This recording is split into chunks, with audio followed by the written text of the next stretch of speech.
बोले गुरुदेव भगवान की।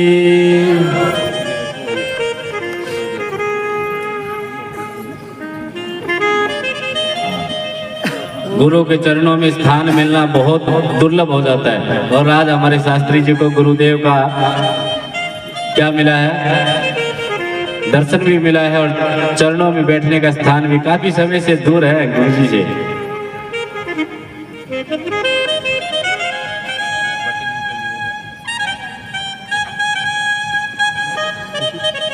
आज हम हमारे बाल गोपाल की जो बातें कर रहे हैं, कहते हैं भगवान श्री कृष्ण जब बाल गोपाल में अवतरित हुए तो यशोदा मैया और नंद बाबा इतने खुश हुए कि उन्होंने अपना पूर्ण रूप से खजाना खोल करके रख दिया।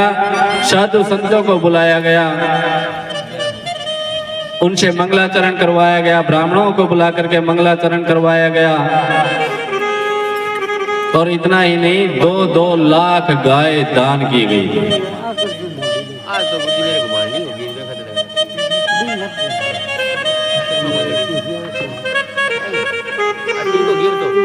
नंद बाबा कहते हैं कि पहले एक ऐसा समय था जब राजाओं को कर दिया करते थे।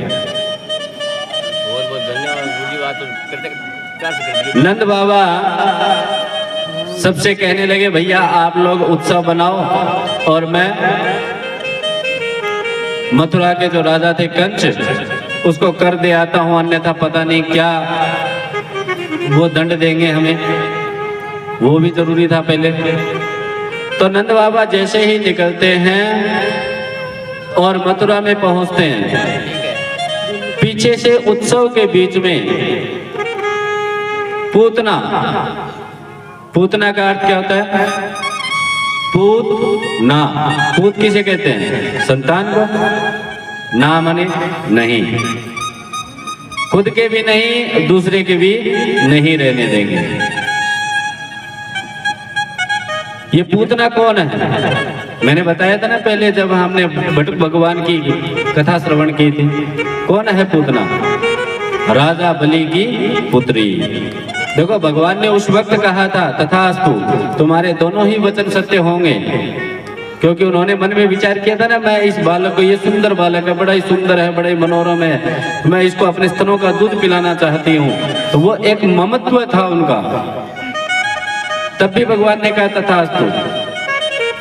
और फिर बाद में राजा बलि से सब कुछ छीन लिया तो उनको क्रोध आया। उन्होंने कहा कि इसको तो दूध नहीं, इसको तो जहर पिलाना चाहिए। तो भगवान ने तब भी कहा तथास्तु, चिंता मत करो, मैं तुम्हारी दोनों इच्छा पूरी करूंगा।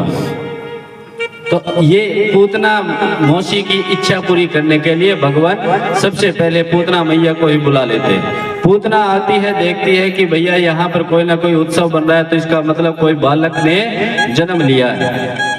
और पूतना का काम था किसी के यहाँ बालक को छोड़ना नहीं है। पूतना ने बड़ा सुंदर सा स्वरूप बनाया अपना और उत्सव में महल में घुस गई।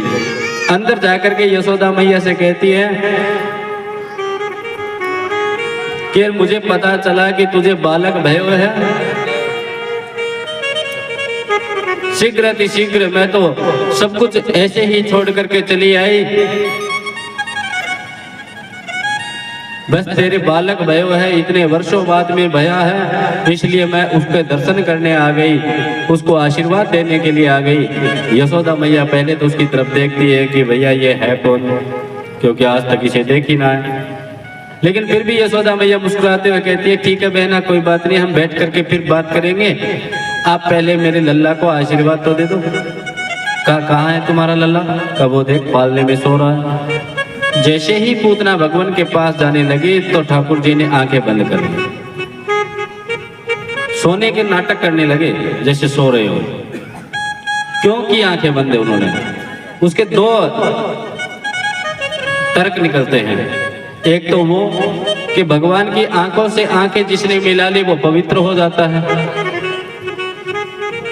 वो हमेशा परमात्मा के चरण में चला जाता है, इसलिए उनको आंखें बंद करनी पड़ी। दूसरी ये कि अगर आंखें बंद नहीं करूंगा तो पूतना मौसी अपनी इच्छा पूरी नहीं कर पाएगी, इसलिए भगवान ने अपनी आंखें बंद कर ली और पूतना माई आई, देख करके उनको उठाया और उठा करके फिर अपना विकराल रूप लेकर के बाहर निकल गई। अपने स्तनों पर लगाया हुआ जहर जो था, विष जो था, जब उनको पिलाने लगे तो भगवान ने सबसे पहले उनका विष पिया, फिर उनका दुग्ध पान किया और अंत में उनके प्राणों को भी पान कर लिया। और जोर जोर से वह पूतना मैया, पूतना भी कोई ऐसी वैसी नहीं थी, राक्षस जरूर थी, लेकिन वो पहले जन्म में तो बहुत अच्छी थी ना। पूतना जोर जोर से चिल्लाने लगी, सामुंचम मुंचालमिति प्रभोषिणी निष्पीडयमान किल जीवमर्मणि। कहते मुझे छोड़ दो, मुझे दर्द सहन नहीं हो रहा। ठाकुर जी कहते मौसी, हमने यही नहीं सीखा केवल, क्या या तो हम किसी को पकड़ते नहीं है, पकड़ लिया तो फिर हमें छोड़ना नहीं आता है। क्योंकि भगवान या तो किसी को अपना बनाते नहीं है, अपना बना ले तो वो कभी किसी को बीच रास्ते में छोड़ते नहीं है। ये तो हम लोगों की आदतें हैं, स्वार्थ निकला और अपने भी निकल लिए। परंतु परमात्मा वैसे तो हर किसी का हाथ पकड़ता नहीं, अगर पकड़ ले तो फिर साथ कभी छोड़ता नहीं। लेकिन परमात्मा से पहले हमें याद रख लेना, परमात्मा से पहले हमें हमेशा साधु संत और ब्राह्मणों के चरणों में ही जाकर के उनका रास्ता और उनके प्रति आने वाला जो भाव है वह प्राप्त हो सकता है। बिना गुरु के ज्ञान नहीं होता, ये हम सबको पता है। क्योंकि आज तक जितने भी भक्त बने हैं, आज तक जितने भी परमात्मा के जो अनन्य भक्त बने हैं, उनमें से किसी को आप नोट कर लीजिए, बिना गुरु के नहीं बने। क्योंकि गुरु के बिना उनके अज्ञानता रूपी अंधकार को दूर कौन करेगा? गुरु की परिभाषा क्या है? अज्ञानान्तिमिरान्धस्य ज्ञानाञ्जनशलाकया चक्षुरुन्मीलितं येन तस्मै श्री गुरवे नमः।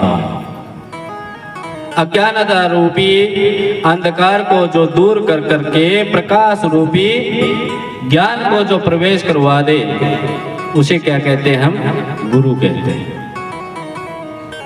जब तक ऐसे गुरु हमें प्राप्त नहीं होंगे, तब तक हमारा कल्याण भी नहीं हो सकता।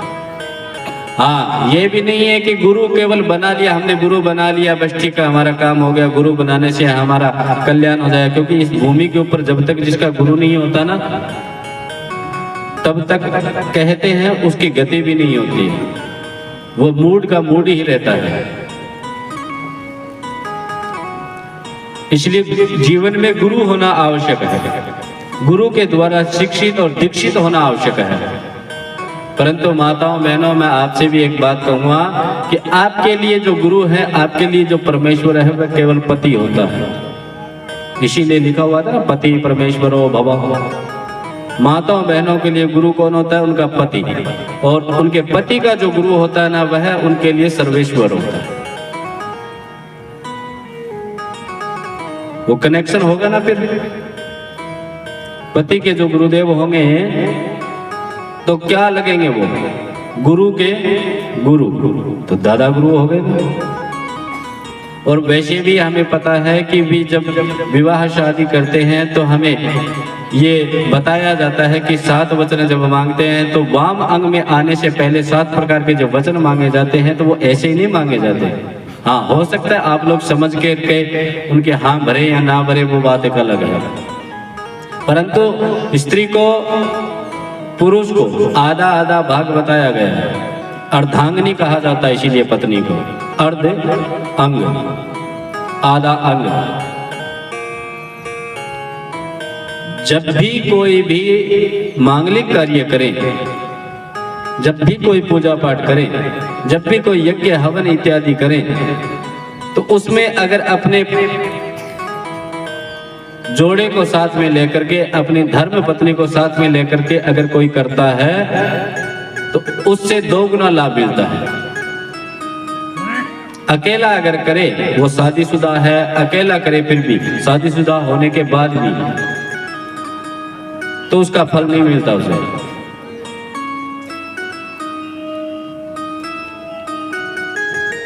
उसका भाग्य जो है वो आधा किससे जुड़ा होता है? अपने परिवार से, पत्नी से, अर्धांगिनी से। पत्नी भी अगर अकेली धर्म कार्य करे तो उसका भी फल नहीं मिलता। क्यों? क्योंकि पति की सहमति होना आवश्यक है। बिना पति की सहमति के भी कोई कार्य नहीं करना चाहिए। अगर वह सही कार्य है, आप सही कार्य कर रहे हैं, तो उसके लिए आपको लड़ाई नहीं, उसके लिए आपको क्या करना होगा? समाज से प्रेम के माध्यम से ही आपको वह बात समझानी है उनको, ये ऐसे करने से ऐसा होगा। पूतना मैया के विष के साथ साथ में दुग्ध पान किया, दुग्ध पान के साथ में प्राणों का भी पान कर लिया, जिससे पूतना जैसे ही मरी तो वो नीचे गिरी, तो कहते हैं उसका जो शरीर था वो इतना विशाल, इतना बड़ा था कि जिससे मथुरा और वृंदावन यानी ब्रिज का जो रास्ता था पूरा रुक गया, और जितने पेड़ पौधे थे लगभग सब टूट करके नीचे गिर गए। जैसे ही धमाका हुआ तो सब ब्रिजवासी निकल करके बाहर दौड़े दौड़े आए, भी कहा भयो है। यशोदा मैया भी दौड़ी दौड़ी आई कि मेरे को लल्ला दिखाई नहीं दे रहा। जैसे ही आकर के देखा तो पूतना मैया के मरे हुए शरीर के ऊपर बैठ करके लल्ला तो खेल रहा। गांव वाले सीढ़ी लेकर के आए, उस पर चढ़े और पूतना के शरीर पर से लल्ला को उतारा और फिर यशोदा माँ को दिया। तो यशोदा माँ के मन में पैदा हुआ कि मेरा लल्ला तो मरे हुए शरीर को छू लिया, इसलिए यह अशुद्ध हो गया है। तुरंत भागी भागी गई और गौ माता के गौशाला में जाकर के बोलिए साधु संत भगवान की। खुशी दे दीजिए।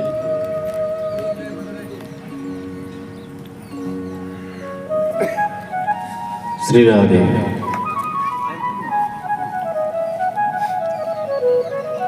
जोर से तालियां बजा करके गुरुदेव का स्वागत करें। राधे राधे। हमेशा इस सौभाग्य होना चाहिए कि हमारे यहाँ संत प्रवेश किए हैं, और कहते हैं जहाँ संतों ने प्रवेश कर लिया वहाँ परमात्मा साक्षात प्रवेश कर लेते हैं। तो आज हमारा सौभाग्य है कि हमारी भागवत कथा में संत प्रवेश कर रहे हैं।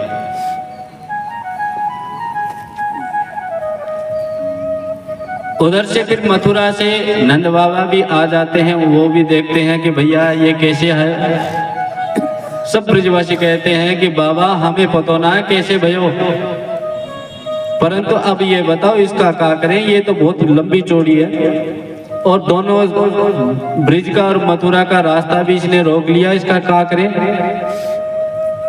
नंद बाबा कहते हैं तुम्हारे घर में जो कुल्हाड़ी इत्यादि जो भी है वो सब ले आओ, इसके छोटे छोटे टुकड़े करो और फिर इसको लकड़ियों के साथ में जो पेड़ पौधे टूट गए ना उनके माध्यम से इसको जला दीजिए। तो सबने ऐसा ही किया, छोटे छोटे टुकड़े किए, क्योंकि इतना बड़ा शरीर कैसे जलाए। अगर इतने बड़े पूरे शरीर को जलाने की कोशिश करे तो लकड़ी कम पड़ जाए और पूरा गांव भी साथ में जल जाए।